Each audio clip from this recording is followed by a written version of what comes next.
Hey there everyone, coming up next, the two battling for the top job in the country just 2 weeks ago meet up in Chicago today. More than 900 homes were burned, and now officials say that one of the California fires may have been set deliberately. Democrats in Congress are trying to approve a new multi-billion-dollar bill to save the U.S. auto industry, but the White House was not too encouraging. We'll have this day in history, your thought for tonight, and more, all ahead right now on 24 News. From the 24 News World Headquarters in Hamden, Connecticut, with all your news in one place. The 24 News Brief starts right now.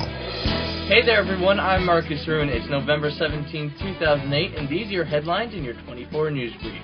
President-elect Barack Obama and Senator John McCain agreed to work together in some of the nation's most pressing challenges. They met on Monday in their first meeting since the election.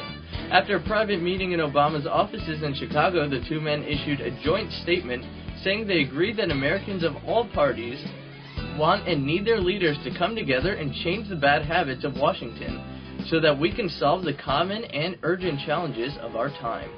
When a reporter asked Senator John McCain whether he would help Mr. Obama with his administration, he replied, obviously. The meeting came just 4 days after Mr. Obama met his main rival of the Democratic nomination, Senator Hillary Clinton.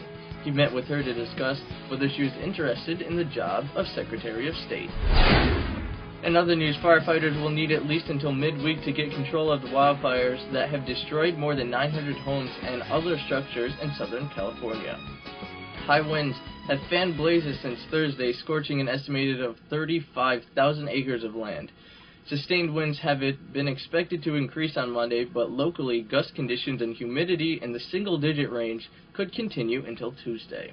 The most extensive losses have been in the OAKRIDGE mobile home park in Los Angeles, where winds clocked as high as 70 miles per hour, drove a wall of flames across the hillsides, and destroyed nearly 500 homes. Authorities combed through the scorched wreckage Sunday in an effort to count the park's residents, only 134 of whom had been accounted for earlier that day.